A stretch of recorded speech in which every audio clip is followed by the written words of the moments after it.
저는 김영애입니다. 올해 68이죠. 남편이 세상을 떠난 지 벌써 5년이 지났어요. 서울 강서구에 있는 이 아파트에서 혼자 살고 있습니다. 30평짜리 아파트예요. 시세로 따지면 9억 정도 된다고 하더군요. 남편이 평생 악착같이 일해서 마련한 집이었죠. 아침에 눈을 뜨면 제일 먼저 남편 사진부터 봅니다. 거실벽에 걸린 액자 속 남편은 항상 웃고 있었어요. 저도 덩달아 웃으며 인사를 건넸죠. 여보, 잘 잤어? 대답은 없었습니다. 당연한 일이었어요. 이제 익숙해졌다고 생각했는데 가끔은 이 적막함이 가슴을 짓눌렀습니다. 아들 민수는 차로 20분 거리에 살았어요. 며느리 지영이와 손주 둘을 데리고 살았죠. 민수는 대기업에 다니는 평범한 직장인이었습니다. 그럭저럭 잘 살고 있다고 했어요.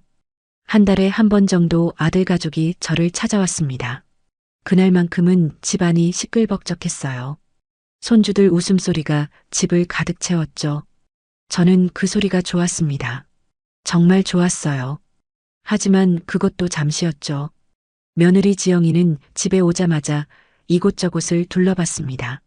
마치 감정평가사처럼요. 어머니, 요즘 이 동네 집값 많이 올랐죠? 인터넷에 보니까 9억은 넘게 받으실 것 같던데요. 저는 그럴 때마다 애써 웃으며 대답했습니다. 글쎄, 엄마는 잘 모르겠구나. 여기서 계속 살 거니까. 그러면 민수가 한숨을 쉬었어요. 에휴, 엄마 혼자 이렇게 큰 집 관리하기 힘드실 텐데. 작은 데로 옮기시는 게 어때요? 작은 데로 옮기라는 말이었습니다. 그러면 이 집은 어떻게 되는 걸까요? 뭔가 자기한테 달라는 뜻으로 들렸습니다. 저도 바보는 아니었어요. 명절이 되면 아들 가족이 왔습니다. 하지만 그것도 형식적인 방문이었죠. 차례를 지내고 밥 한 끼 먹으면 끝이었어요. 식사가 끝나기 무섭게 지영이가 일어섰습니다. 어머니, 저희 애들 학원 시간 때문에 먼저 일어나야 할 것 같아요. 벌써? 좀 더 이따 가지 그래. 아니에요.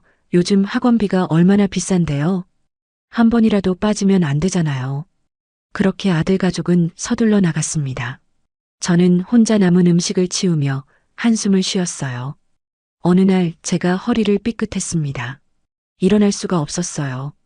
기어서 전화기까지 갔죠. 떨리는 손으로 민수에게 전화를 걸었습니다. 민수야, 엄마가 허리를 다쳤어. 병원 좀 데려다 줄 수 있니? 엄마, 미안한데 오늘 지영이랑 애들 학원 상담 가야 해서요. 택시 타고 병원 가세요. 전화가 끊겼습니다. 저는 한참을 그 자리에 앉아 있었어요. 결국 119를 불렀죠.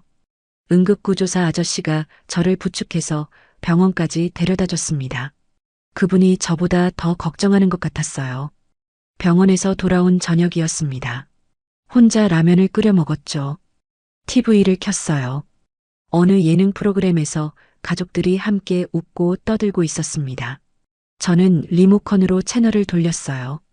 어느 채널을 봐도 행복한 가족들 뿐이었죠. 거실 선반에 놓인 가족 사진을 바라봤습니다. 민수가 결혼하던 날 찍은 사진이었어요. 저는 한복을 곱게 차려입고 환하게 웃고 있었죠. 그때는 정말 행복했습니다. 아들이 좋은 사람 만나서 가정을 꾸렸으니까요. 그런데 언제부터였을까요? 아들 가족이 저를 보는 눈빛이 달라진 게요. 예전에는 진심으로 걱정하는 눈빛이었습니다. 지금은요? 물론 제가 오해하는 걸 수도 있겠지만 뭔가를 계산하는 듯한 눈빛이었어요. 저는 천천히 깨닫고 있었습니다. 아들 가족에게 저는 더 이상 엄마가 아니었어요. 그저 나중에 물려받을 재산이었죠. 밤이 깊어갔어요. 저는 침대에 누워 천장을 바라봤습니다. 남편이 살아있었다면 어땠을까요? 이렇게 외롭지는 않았겠죠. 여보, 나 어떻게 해야 해? 중얼거렸지만 대답은 없었습니다. 그저 시계 초침 소리만 들렸어요. 똑딱똑딱. 시간은 그렇게 흘러갔습니다. 저는 잠들기 전에 핸드폰을 확인했어요. 아들에게서 온 메시지가 하나 있었죠. 엄마, 병원 잘 다녀오셨어요? 몸조리 잘하세요. 짧은 문자 한 통이었습니다. 전화 한 통 없이요. 저는 핸드폰을 내려놓고 눈을 감았어요. 눈물이 흘러내렸죠. 베개를 적셨습니다. 그렇게 일주일쯤 지났을까요? 허리 통증이 좀처럼 나아지지 않았습니다. 파스를 붙이고 진통제를 먹어봤지만 소용이 없었어요. 결국 민수에게 다시 연락을 했어요. 도저히 혼자서는 안 될 것 같고 도움을 좀 받아야겠다고 생각했거든요. 민수야, 엄마 허리가 계속 아픈데 혹시 내 집에 가서 좀 쉬어도 될까? 엄마 오세요. 제가 모시러 갈게요. 그날 오후에 민수가 차를 몰고 왔습니다. 아들 집까지 가는 20분 동안 민수는 말이 별로 없었어요. 그저 라디오 소리만 차 안을 채웠죠. 아들 집에 도착했습니다. 지영이가 현관문을 열어줬어요. 어머니, 어서 오세요. 안방에서 쉬세요. 고맙구나. 저는 안방으로 들어가 침대에 누웠습니다. 천장을 바라보니 피로가 몰려왔어요. 눈이 스르르 감겼죠. 얼마나 잤을까요? 화장실이 급했습니다. 천천히 일어나 방문을 열었어요. 복도를 지나 화장실로 가려는데 아들 부부방에서 소리가 들렸습니다. 지영이 목소리였어요. 전화 통화를 하고 있었죠. 응, 시어머니? 솔직히 집 때문에 참는 거지. 9억짜리 아파트 있잖아. 저는 그 자리에 얼어붙었습니다. 심장이 쿵쾅거렸어요. 아니, 진짜. 혼자 그 큰 집에서 뭐 하시는 건지 모르겠어. 우리한테 주려면 빨리 주시든가. 숨이 막혔습니다. 다리에 힘이 풀렸어요. 지영이의 말이 계속 이어졌습니다. 우리 남편도 같은 생각이야. 어제도 그러더라. 엄마가 빨리 정리하고 우리한테 넘기면 좋겠다고. 민수도요? 우리 아들도 그런 생각을 하고 있었던 거예요? 맞아. 요즘 집값 계속 오르잖아. 9억도 곧 10억 넘을 거래. 그거 받아서 강남으로 갈아타면 되는데 말이야. 저는 벽에 기댔습니다. 온몸이 떨렸어요. 화장실도 잊어버렸죠. 아유, 몰라. 답답해 죽겠어. 그냥 빨리 좀 됐으면 좋겠다. 알았어. 나중에 또 얘기하자. 전화가 끊어지는 소리가 들렸습니다. 저는 조용히 안방으로 돌아왔어요. 침대에 앉았죠. 손이 부들부들 떨렸습니다. 집 때문에 참는다고요? 빨리 정리하라고요? 민수도 같은 생각이라고요? 머릿속이 새하얘졌습니다. 가슴이 미어지는 것 같았어요. 숨을 쉬기가 힘들었죠. 30분쯤 지났을까요? 지영이가 방문을 열었습니다. 어머니, 저녁 드셔야죠. 일어나실 수 있으세요? 저는 애써 웃으며 대답했어요. 그래, 나갈게. 거실로 나가니 밥상이 차려져 있었습니다. 민수와 손주들도 식탁에 앉아 있었어요. 엄마, 많이 편찮으세요? 얼굴이 안 좋으신데. 민수가 물었습니다. 저는 고개를 저었어요. 아니야, 괜찮아. 식사를 시작했죠. 밥이 목으로 넘어가지 않았습니다. 억지로 삼켰어요. 지영이는 평소처럼 웃으며 이야기를 했습니다. 어머니, 이번 주말에 애들 학원 설명회 가야 해서요. 바쁠 것 같아요. 그래, 알았어. 저는 짧게 대답했습니다. 더 이상 말을 할 수가 없었어요. 저녁을 먹고 다시 안방으로 들어왔습니다. 침대에 누웠죠. 눈을 감았지만 잠이 오지 않았어요. 지영이의 목소리가 귓가에 맴돌았습니다. 집 때문에 참는 거지. 빨리 정리하고 우리한테 넘기시든가. 우리 남편도 같은 생각이야. 눈물이 흘러내렸습니다. 소리 없이 울었어요. 베개를 입에 물고 흐느꼈죠. 내가 그동안 뭘 한 거지? 민수를 낳아서 키우고 대학 보내고 결혼시켰습니다. 남편이 돌아가신 후에도 아들 가족 챙기려고 애썼어요. 명절 때마다 음식 장만하고 용돈도 챙겨줬죠. 그런데 저는 엄마가 아니었습니다. 그저 9억짜리 아파트였어요. 재산일 뿐이었죠. 밤이 깊어갔습니다. 저는 천장을 바라보며 생각했어요. 남편이 살아있었다면 뭐라고 했을까요? 아마 화를 냈겠죠. 며느리한테 한마디 했을 겁니다. 민수도 혼났을 거예요. 하지만 남편은 없었습니다. 이제 저 혼자였어요. 다음 날 아침 일찍 일어났습니다. 가방을 챙겼어요. 거실로 나가니 지영이가 아침을 준비하고 있었죠. 어머니, 벌써 가세요? 아침 드시고 가시죠. 아니야, 집에 가서 먹을게. 그래요? 조심히 들어가세요. 지영이는 별로 아쉬워하지 않았습니다. 오히려 안도하는 것 같았어요. 현관문을 나서는데 민수가 졸린 눈으로 나왔습니다. 엄마, 제가 데려다 드릴게요. 아니야, 택시 타고 갈게. 그래도 괜찮아. 저는 서둘러 나왔어요. 엘리베이터를 타고 1층으로 내려갔죠. 아파트 단지를 빠져나와 큰 길로 나왔습니다. 택시를 잡았어요. 뒷좌석에 앉으니 눈물이 쏟아졌습니다. 기사님이 백미러로 저를 보더니 조용히 물었어요. 손님 괜찮으세요? 네, 괜찮습니다. 거짓말이었죠. 하나도 괜찮지 않았습니다. 집에 도착했어요. 텅 빈 거실이 저를 맞이했습니다. 소파에 주저앉았죠. 한참을 그렇게 있었어요. 저는 깨달았습니다. 아들 가족이 보고 싶었던 건 저 자체가 아니었어요. 제가 가진 유산이었죠. 9억짜리 아파트였습니다. 그날 밤도 잠을 이루지 못했어요. 베개를 적시며 울었습니다. 그렇게 2개월이 지났습니다. 허리도 많이 나아졌고 야외 활동도 가능하게 되었어요. 그러던 어느 날 오후였습니다. 민수에게서 전화가 왔어요. 엄마, 저예요. 그래, 무슨 일이니? 엄마, 좋은 소식이 있어서요. 목소리가 들떠 있었습니다. 뭔가 기쁜 일이 생긴 것 같았어요. 우리 가족이요, 다음 달에 베트남 호치민으로 가족여행 가기로 했어요. 회사에서 포상휴가를 받았거든요. 베트남이라니 저는 가슴이 두근거렸습니다. 가족과 함께 여행할 수 있는 기회라는 생각이 들었죠. 5박 6일로 다녀올 거예요. 애들도 너무 좋아하고 저는 용기를 냈습니다. 떨리는 목소리로 물었어요. 어머, 엄마도 끼워줘. 엄마 여행 한 번도 못 가봤잖니. 전화기 너머로 잠시 침묵이 흘렀습니다. 그리고 지영이 목소리가 들렸어요. 민수가 스피커폰을 켠 모양이었죠. 어머니, 그게요. 지영이었습니다. 목소리가 단호했어요. 호텔 방이 4인실이거든요. 저희 넷이 딱 맞게 예약했어요. 자리가 없어서요. 그럼 방을 하나 더 잡으면. 어머니, 이번 여행은 저희 가족끼리만 가려고 계획한 거예요. 다음에 따로 효도 여행 모시고 갈게요. 다음에요. 또 다음이었습니다. 그래, 알았어. 저는 힘없이 대답했어요. 엄마, 이해해 주세요. 다음에 꼭 모시고 갈게요. 민수가 말했습니다. 하지만 그 약속을 믿을 수가 없었어요. 전화를 끊었습니다. 저는 소파에 주저앉았어요. 창밖을 바라봤죠. 봄날의 햇살이 따사로웠습니다. 아파트 단지 암벚꽃이 만개했어요. 사람들이 꽃구경을 하며 웃고 있었죠. 가족들이 함께 걸었습니다. 손을 잡고요. 저는 눈물을 닦았어요. 울면 안 된다고 생각했습니다. 하지만 눈물은 멈추지 않았어요.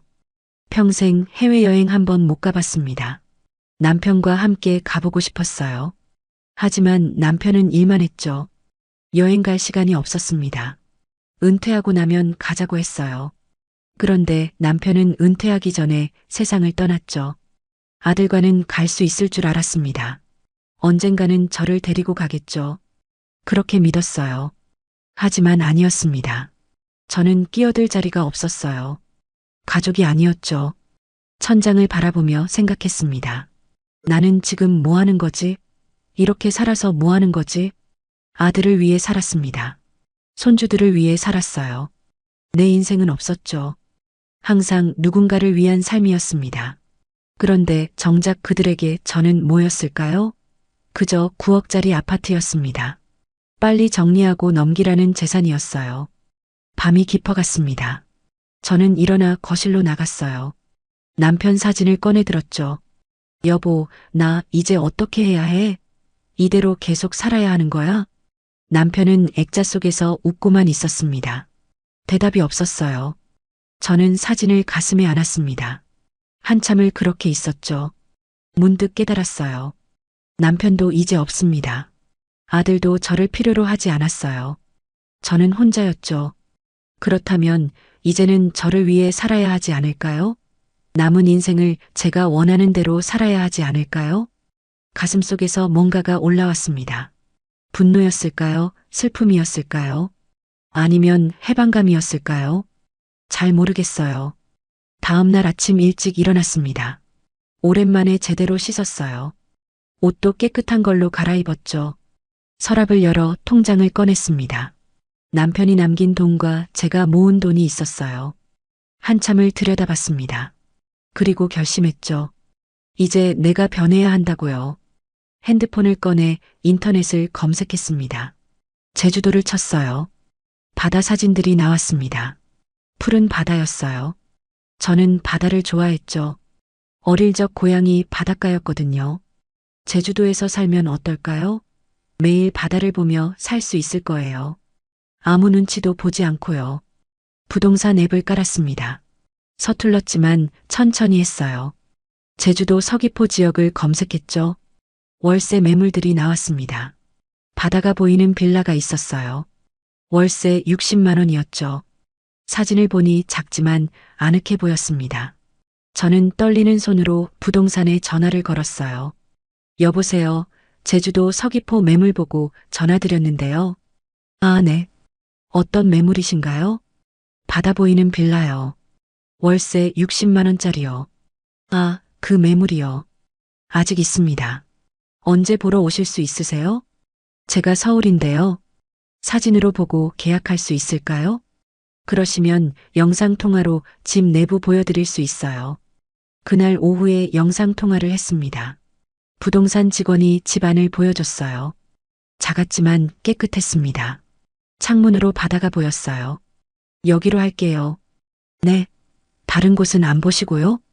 괜찮아요. 여기가 좋아요. 계약금을 보냈습니다. 입주 날짜는 다음 달로 잡았어요. 민수네 가족이 베트남 가는 그 주였죠. 전화를 끊고 창밖을 바라봤습니다. 가슴이 두근거렸어요. 설렘이었을까요? 두려움이었을까요? 둘 다였던 것 같습니다. 이제 내 남은 인생은 내가 주인공이 되는 거예요. 누구 눈치도 보지 않고요. 저는 조용히 다짐했습니다. 이제 시작이라고요. 제주도 집을 계약하고 나니 뭔가 해야 할 일들이 보이기 시작했습니다. 가만히 앉아서 생각만 할 수는 없었어요. 다음 날 아침 일찍 은행으로 갔습니다. 창구 직원에게 말했죠. 예금 정리 좀 하려고요. 네, 어르신. 어떻게 도와드릴까요? 통장을 꺼내 보여줬습니다. 남편이 남긴 돈과 제가 모은 돈이었어요. 직원이 컴퓨터를 두드리며 확인했죠. 정기예금 해지하시려는 거예요? 네, 그리고 이 돈으로 연금보험 상담 받고 싶어요. 알겠습니다. 잠시만 기다려주세요. 보험 상담사가 나왔습니다. 30대 여자분이었어요. 친절하게 웃으며 자리에 앉았죠. 어르신, 연금보험 알아보시는 거예요? 네, 제가 혼자 살거든요. 매달 일정 금액 나오는 걸로요. 아, 그러시군요. 어느 정도 금액을 생각하고 계세요? 월 150만 원 정도요. 상담사가 계산기를 두드렸습니다. 얼마쯤 필요한지 알려줬어요. 지금 바로 가입하시면 가능할 것 같네요. 저는 고개를 끄덕였습니다. 그날 바로 가입했어요. 이제 매달 150만 원이 나올 겁니다. 제주도에서 혼자 살기엔 충분했죠. 은행을 나오는데 발걸음이 가벼웠습니다. 이상했어요. 뭔가를 정리한다는 게 이렇게 후련할 줄 몰랐죠. 집으로 돌아와 부동산에 전화를 걸었습니다. 이번엔 서울집 매매 상담이었어요. 여보세요. 우리 아파트 매물로 내놓고 싶은데요.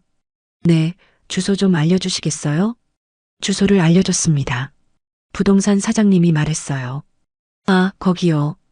요즘 그 동네 시세 좋아요. 한 9억 정도 받으실 수 있을 거예요. 금매로 하면요? 금매요? 얼마나 급하신데요? 한 달 안에 정리하고 싶어요. 그러시면 8억 8천 정도 생각하셔야 할 것 같은데요. 괜찮아요. 그렇게 해주세요. 알겠습니다. 내일 한번 방문해서 집 상태 확인하고 사진 찍어야 하는데 괜찮으시겠어요? 네, 언제든지 좋아요. 전화를 끊고 거실을 둘러봤습니다. 30년을 산 집이었어요. 이곳저곳에 추억이 남아 있었죠. 저기 소파는 민수가 대학 합격했을 때 산 거였습니다. 식탁은 남편이 승진했을 때 바꾼 거였어요. 벽에 걸린 시계는 결혼 20주년 기념으로 받은 선물이었죠. 가슴이 먹먹했습니다. 하지만 미련을 둬서는 안 됐어요. 지영이의 목소리가 떠올랐습니다. 빨리 정리하고 우리한테 넘기시든가. 저는 고개를 저었어요. 아니에요. 이 집은 제가 정리할 겁니다. 제 뜻대로요. 며칠 후 민수에게서 전화가 왔습니다. 엄마, 저예요. 베트남 여행 2주 남았어요. 그래, 준비는 잘 되고 있니? 네, 다 됐어요. 엄마는 그동안 뭐 하실 거예요? 저는 잠깐 망설였습니다. 그리고 말했죠. 엄마도 친구들이랑 제주도 여행 다녀올까 해. 엄마가요? 제주도를요? 민수 목소리에 놀라움이 묻어났습니다. 당연하죠. 저는 평생 여행 한 번 안 다녔으니까요. 응, 엄마도 이번 기회에 좀 쉬고 올게. 그러세요. 조심히 다녀오시고요. 너희도 잘 다녀와라. 사진 많이 찍어서 보내주고. 네, 엄마. 그럼 나중에 또 전화 드릴게요. 전화를 끊었습니다. 거짓말을 했죠. 친구들이랑 가는 게 아니었어요. 혼자 가는 거였습니다. 아니, 이사 가는 거였죠. 하지만 아직 말할 순 없었습니다. 모든 게 정리되고 나서요. 일주일이 지났습니다. 집이 팔렸다는 연락이 왔어요. 8억 8천에 계약했대요. 잔금은 2주 후였죠. 딱 민수네가 베트남 가는 날이었습니다. 타이밍 잘 맞췄네요. 집 비워주시는 날짜하고 부동산 사장님이 말했어요. 저도 그렇게 생각했습니다. 집안을 정리하기 시작했습니다. 30년 살면서 쌓인 물건들이 정말 많았어요. 하나하나 꺼내며 추억을 떠올렸죠. 민수 어릴 적 사진들이 나왔습니다. 초등학교 입학식 사진이었어요. 교복을 입고 환하게 웃고 있었죠. 그때 민수는 정말 착했습니다. 언제부터 변한 걸까요? 아니, 어쩌면 변한 게 아닐지도 몰라요. 원래 그랬는데 제가 몰랐던 걸지도 모르죠. 사진을 상자에 넣었습니다. 버릴 수 없었어요. 그래도 아들이잖아요. 남편 유품도 정리했습니다. 넥타이, 시계, 만년필이었어요.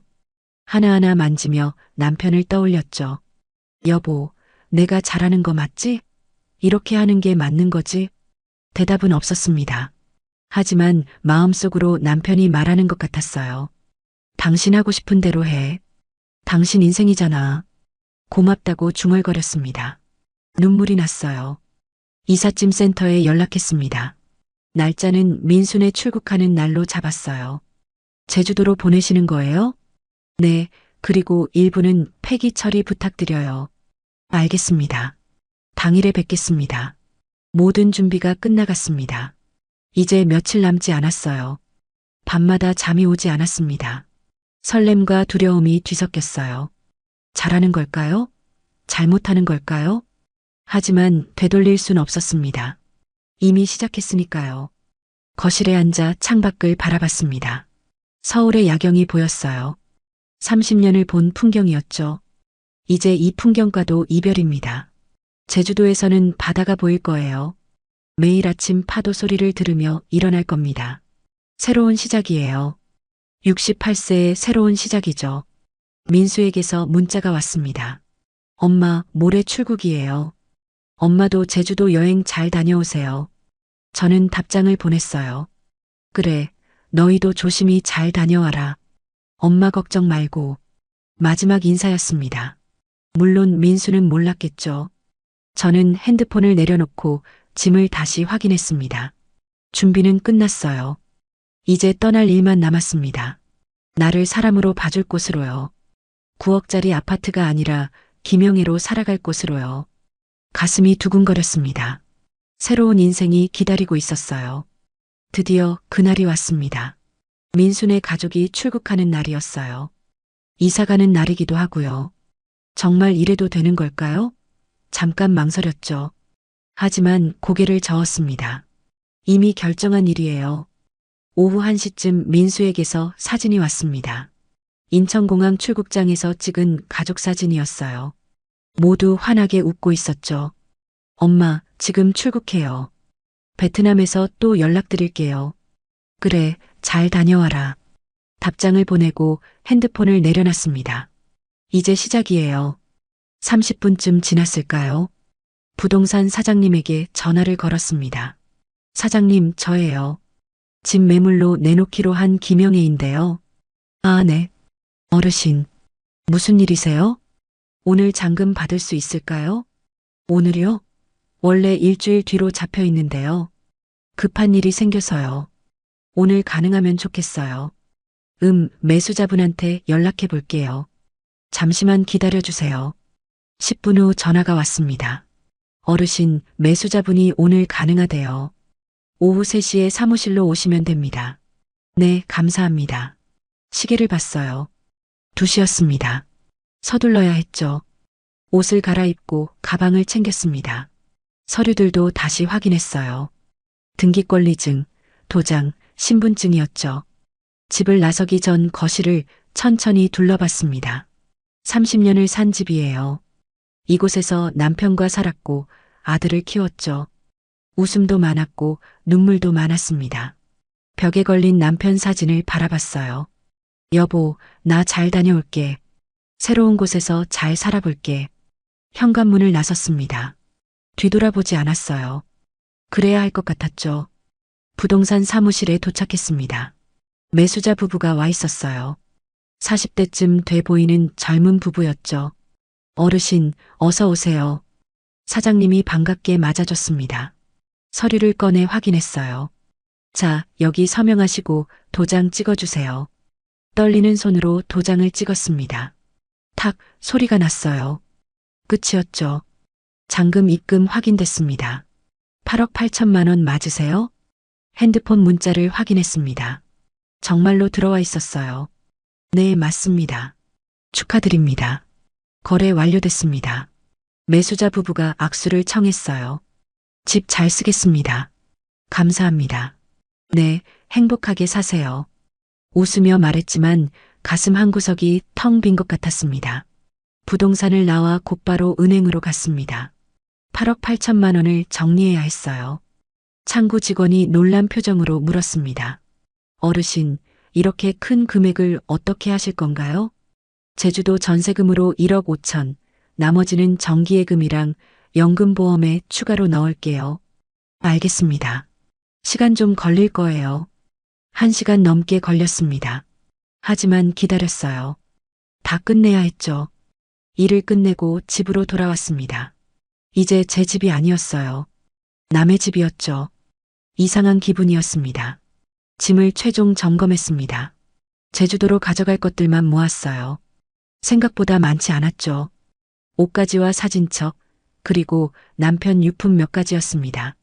나머지는 다 버리기로 했어요. 새로 시작하는 건데 짐이 많으면 안 되니까요. 거실 테이블 위에 편지를 꺼내 놓았습니다. 어젯밤에 쓴 편지였어요. 펜을 들고 한참을 고민했었죠. 뭐라고 써야 할까요? 원망을 써야 할까요? 아니면 담담하게 써야 할까요? 결국 이렇게 썼습니다. 민수야, 집 팔았다. 엄마는 제주도 간다. 9억짜리 아파트 기다리지 마라. 엄마 인생 엄마가 산다. 짧았지만 할 말은 다 했습니다. 특히 9억짜리 아파트라는 말을요. 제가 다 알고 있다는 걸 보여주고 싶었어요. 잠시 후 이삿짐 센터 직원들이 왔습니다. 어르신, 제주도 보내실 거 이거 다 해요? 네, 이것만이요. 생각보다 적으시네요. 새로 시작하는 거니까요. 직원들이 짐을 싣기 시작했습니다. 생각보다 빨리 끝났어요. 제주도 주소 확인할게요. 주소를 불러줬습니다. 서귀포 바닷가 빌라였어요. 3일 후에 도착할 겁니다. 감사합니다. 트럭이 떠났습니다. 저는 텅 빈 집 안을 둘러봤어요. 가구들만 남아 있었습니다. 새 주인이 쓰라고 놔둔 거였어요. 제 흔적은 하나도 없었죠. 핸드폰을 꺼냈습니다. 민수에게서 사진이 와 있었어요. 베트남 호치민 공항에서 찍은 사진이었습니다. 엄마, 무사히 도착했어요. 날씨 정말 좋아요. 환하게 웃는 가족 사진이었습니다. 모두 행복해 보였어요. 답장을 보냈습니다. 잘 다녀와라. 엄마도 잘 지낼게. 마지막 인사였습니다. 적어도 한동안은요. 가방을 메고 집을 나섰습니다. 현관문을 닫으며 마지막으로 한 번 더 안을 봤어요. 안녕. 문을 닫았습니다. 딸깍 소리가 났죠. 택시를 잡아 김포공항으로 향했습니다. 제주도행 마지막 비행기는 밤 10시였어요. 공항에 도착해 체크인을 했습니다. 창가 좌석을 받았어요. 탑승구에 앉아 창밖을 바라봤습니다. 비행기들이 날아오르고 있었어요. 곧 저도 저 하늘을 날 겁니다. 새로운 삶을 향해서요. 가슴이 두근거렸습니다. 설레기도 하고 무섭기도 했어요. 하지만 후회는 없었습니다. 탑승 안내 방송이 나왔습니다. 일어나 비행기에 올랐어요. 좌석에 앉아 안전벨트를 맸습니다. 비행기가 움직이기 시작했죠. 창밖으로 서울의 야경이 보였습니다. 반짝이는 불빛들이었어요. 저 어딘가에 민수네 집도 있겠죠. 비행기가 이륙했습니다. 서울이 점점 작아졌어요. 제주공항에 도착한 건 밤 11시쯤이었습니다. 따뜻한 바람이 얼굴을 스쳤어요. 서울과는 다른 공기였죠. 렌터카 업체로 갔습니다. 예약해둔 소형차를 받았어요. 어르신, 밤 운전 괜찮으세요? 직원이 걱정스럽게 물었습니다. 괜찮아요. 천천히 갈게요. 내비게이션에 서귀포 주소를 입력했습니다. 1시간 정도 걸린다고 나왔어요. 공항을 빠져나와 어둠 속을 달렸습니다. 가로등 불빛만이 길을 비췄죠. 차는 별로 없었어요. 창문을 조금 열었습니다. 바다 냄새가 났어요. 짠내가 코를 찔렀죠. 좋았습니다. 1시간을 달려 서귀포에 도착했습니다. 바닷가 근처 빌라였어요. 부동산에서 받은 비밀번호로 현관문을 열었습니다. 불을 켰어요. 작은 원룸이었습니다. 하지만 깨끗했어요. 창문으로 어둠 속 바다가 보였죠. 가방을 내려놓고 창문을 열었습니다. 파도 소리가 들렸어요. 철썩철썩 규칙적인 소리였죠. 소파에 앉았습니다. 긴장이 풀리니 피곤이 몰려왔어요. 하지만 잠은 오지 않았습니다. 핸드폰을 꺼냈어요. 민수에게서 또 사진이 와 있었습니다. 호치민 야시장에서 찍은 사진이었어요. 여기 음식 정말 맛있어요. 엄마도 다음에 꼭 오세요. 다음에요. 또 다음이었죠. 하지만 이제 그 다음은 오지 않을 겁니다. 답장은 하지 않았습니다. 핸드폰을 내려놓고 눈을 감았어요. 새벽에 잠이 들었습니다. 얼마나 잤을까요? 햇살이 얼굴을 비쳤어요. 눈을 뜨니 낯선 천장이 보였습니다. 잠깐 혼란스러웠죠. 여기가 어디지? 그리고 기억났습니다. 제주도였어요. 일어나 창문을 열었습니다. 눈앞에 푸른 바다가 펼쳐졌어요. 파도가 하얗게 부서지고 있었죠. 아름다웠습니다. 저는 한참을 바다를 바라봤습니다. 숨이 트이는 것 같았어요. 그날 하루는 집 정리를 했습니다. 마트에 가서 생필품을 샀어요. 동네를 둘러보기도 했죠. 작은 동네였지만 조용하고 평화로웠습니다. 며칠 후 저녁이 되었습니다. 민수네 가족이 인천공항에 도착했을 시간이었어요. 저는 바닷가를 산책하고 있었습니다. 노을이 지고 있었죠. 하늘이 온통 붉게 물들었어요. 그때였습니다. 핸드폰이 울렸어요. 민수였죠. 받지 않았습니다. 계속 울렸어요. 1번, 2번, 3번, 4번째에 받았습니다. 엄마, 민수 목소리였습니다. 떨리고 있었어요. 이게 무슨 일이에요? 엄마 집에 왔는데 다른 사람이 살고 있어요. 집에 갔었나 봅니다. 베트남 선물을 주려고 들렀겠죠. 그리고 새 주인을 만났을 거예요. 테이블에 편지가 있더라고요. 엄마가 쓴 거 맞죠? 집을 팔았다고요? 저는 잠시 침묵했습니다. 그리고 차분하게 말했어요. 그래, 엄마가 팔았어. 왜요? 왜 그러신 거예요? 우리한테 말도 없이요? 내 집 내가 파는데 왜 너한테 말해야 하니? 엄마가 어디 계세요? 지금 어디 사세요? 제주도야. 엄마 이제 여기서 살 거야. 제주도요? 여행 간 거 아니었어요? 아니, 이사 온 거야. 전화기 너머로 지영이 목소리가 들렸습니다. 민수한테 뭐라고 하는 것 같았어요. 그리고 지영이가 전화를 받았습니다. 어머니, 저예요. 이게 대체 무슨 일이에요? 목소리가 날카로웠습니다. 당황한 게 느껴졌어요. 집을 왜 팔아요? 어머니 모실 생각이었는데. 저는 조용히 웃었습니다. 지영아, 나 다 알아. 네, 뭐요? 너가 친구한테 전화하던 거. 내가 다 들었어. 지영이 말문이 막혔습니다. 아무 말도 하지 못했죠. 집 때문에 참는다고 했잖아. 9억짜리 아파트 때문에. 빨리 정리하고 넘기라고도 했었지. 어머니, 그건 민수도 같은 생각이라고 했고, 내가 다 들었어. 침묵이 흘렀습니다. 민수가 다시 전화를 받았어요. 엄마가 그걸 들으셨어요? 목소리가 떨렸습니다. 당황한 거죠. 엄마, 미안해요. 우리가 잘못했어요. 미안하다고? 뭐가 미안한 건데? 우리가, 민수는 말을 더듬었어요. 민수야, 엄마가 9억짜리 아파트라는 거 이제 알았어. 너도 지영이도 그렇게 생각했더라. 엄마는 사람이 아니었어. 너희한테는 그저 유산이었지. 아니에요, 엄마. 그게 아니에요. 다시 지영이 목소리가 들렸습니다. 울먹이고 있었어요. 어머니, 그건 제가 잠깐 화나서 한 말이에요. 진심이 아니었어요. 진심은 그럴 때 나오는 거란다, 지영아. 어머니, 제발이요. 다시 서울로 오세요. 우리가 잘할게요. 이제 와서 잘한다고? 베트남 여행 갈 때는 엄마 자리가 없다며? 아무도 대답하지 못했습니다. 저는 깊게 숨을 쉬었어요. 그리고 말했습니다. 민수야, 엄마는 너희를 미워하지 않아. 다만 실망했을 뿐이야. 엄마, 이제 엄마도 엄마 인생 살 거야. 너희는 너희끼리 잘 살아라. 엄마 안 돼요. 그러지 마세요. 엄마 결정이야. 바꾸지 않을 거야. 전화를 끊으려는데 민수가 소리쳤습니다. 엄마, 제발이요. 한 번만 더 생각해 주세요. 이미 생각 다 했단다. 잘 지내라. 전화를 끊었습니다. 손이 떨렸어요. 가슴이 두근거렸죠.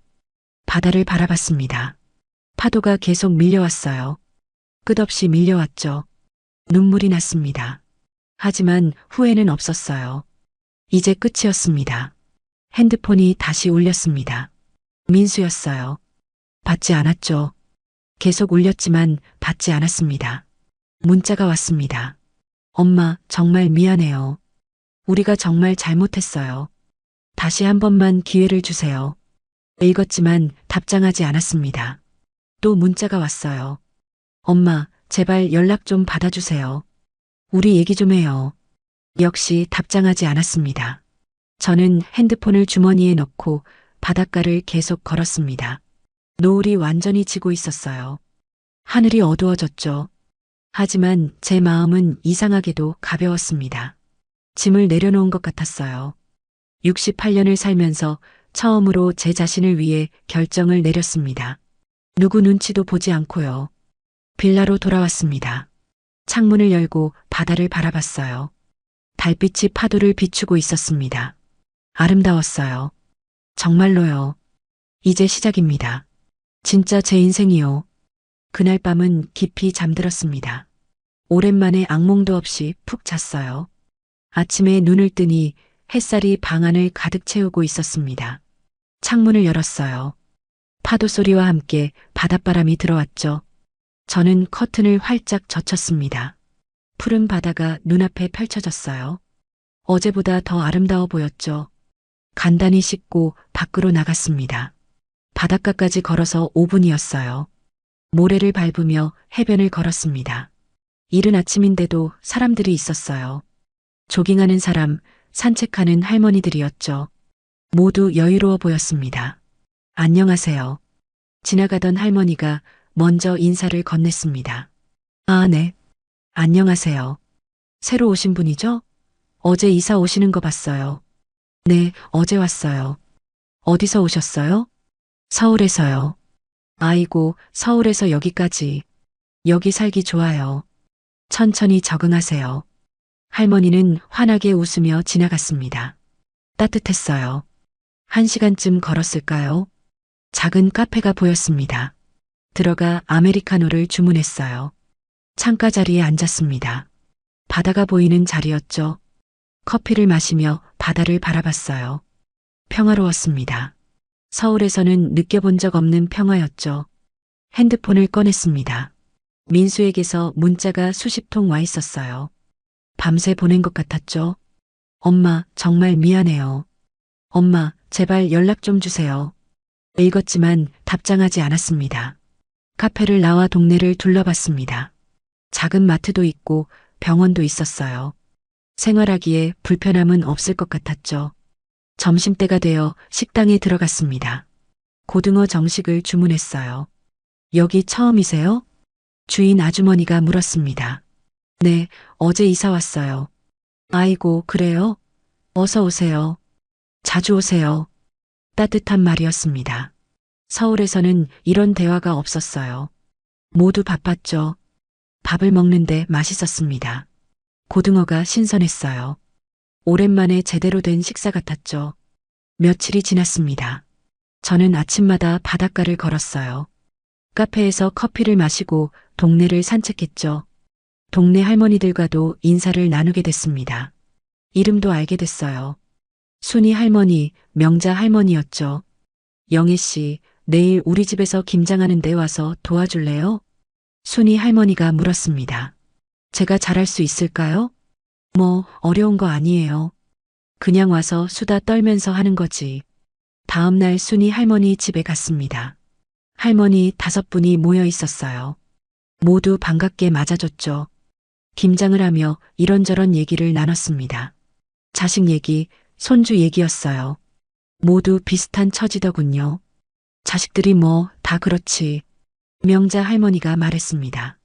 바쁘다고 하면서 안 오는 거야. 그래도 뭐 건강하게 잘 살고 있으니 그걸로 됐어.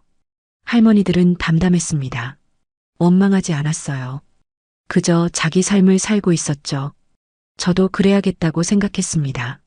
원망하지 않고 제 삶을 사는 거예요. 일주일이 지났습니다. 민수에게서 연락이 계속 왔어요. 하지만 받지 않았습니다. 2주가 지났을 때였습니다. 우편이 왔어요.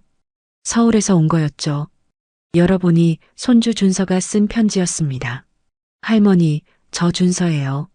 할머니 보고 싶어요. 할머니 없으니까 집이 너무 조용해요. 아빠랑 엄마는 요즘 맨날 싸워요. 할머니 얘기하면서요. 할머니, 제주도 좋아요? 저도 가고 싶어요. 할머니한테 가면 안 돼요? 편지를 읽는데 눈물이 났습니다. 준서는 착한 아이였어요. 잘못이 없었죠. 저는 편지지를 꺼내 답장을 썼습니다. 준서야, 할머니도 준서 보고 싶단다. 겨울방학 때 제주도로 올래? 할머니가 바다 구경시켜줄게. 엄마 아빠한테 물어보고 연락해. 편지를 붙였습니다. 며칠 후 민수에게서 전화가 왔어요. 이번에는 받았습니다. 엄마, 준서 편지 받았어. 네, 엄마. 준서가 엄마 보고 싶어 해서요. 겨울방학 때 준서만 보낼래? 일주일 정도? 엄마, 저희도 같이 가면 안 될까요? 안 돼. 준서만. 민수가 한숨을 쉬었습니다. 알겠습니다. 준서 보낼게요. 그래, 항공권은 내가 끊을게. 엄마, 저희 진짜 반성하고 있어요. 알아. 그래도 아직은 만나고 싶지 않아. 언제쯤이면? 모르겠어. 나도. 전화를 끊었습니다. 가슴이 아팠어요. 하지만 이렇게 해야 했습니다. 한 달이 지났습니다. 저는 제주도 생활에 완전히 적응했어요. 아침마다 바다를 보며 커피를 마셨습니다. 동네 할머니들과 일주일에 2번씩 요가 수업도 다녔죠. 오후에는 수채화 교실에 다녔어요. 하고 싶었던 것들을 하며 살았습니다. 누구 눈치도 보지 않고요. 겨울방학이 되었습니다. 준서가 제주도로 왔어요. 공항에 마중 나갔죠. 할머니, 준서가 달려왔습니다. 꼭 안아줬어요. 할머니, 보고 싶었어요. 할머니도 준서 보고 싶었어. 일주일 동안 준서와 함께 보냈습니다. 바닷가를 걸었어요. 맛있는 것도 먹고 오름도 올랐죠. 마지막 날 저녁이었습니다. 바닷가에 앉아 노을을 보고 있었어요. 할머니, 할머니는 행복해요? 준서가 물었습니다. 응, 할머니 행복해. 아빠가 그러는데요. 할머니가 우리 때문에 화나서 여기 온 거래요. 저는 준서를 바라봤습니다. 준서야, 할머니가 여기 온 건 화나서가 아니야. 그럼요. 할머니도 할머니 인생을 살고 싶어서야. 사람을 돈으로 보면 안 된단다. 무슨 말이에요? 나중에 크면 알게 될 거야. 할머니는 준서가 그러지 않길 바라.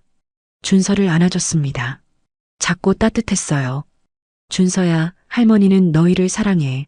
하지만 사랑한다고 내 인생을 포기하는 건 아니란다. 할머니, 사람은 누구나 자기 인생을 살 권리가 있어.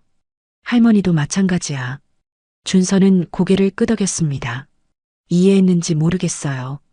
하지만 언젠가는 알게 되겠죠. 다음 날 준서를 공항에 데려다 줬습니다. 손을 흔들며 배웅했어요. 혼자 돌아오는 길이었습니다. 바다를 보며 차를 세웠어요. 파도가 밀려왔습니다. 끝없이 밀려왔죠. 저는 차에서 내려 바닷가로 걸어갔습니다. 모래를 밟으며 파도를 바라봤어요. 68년을 살았습니다. 남을 위해 살았어요. 하지만 이제는 다릅니다. 남은 시간이 얼마나 될지 모르겠어요. 10년일 수도 20년일 수도 있겠죠. 하지만 그 시간은 온전히 제 것입니다. 김영애의 시간이에요. 바람이 머리카락을 흩날렸습니다. 짠 내음이 코를 찔렀어요. 좋았습니다. 정말로요. 저는 웃었습니다. 환하게요. 늦었다고 생각할 때가 가장 빠른 때라고 했죠.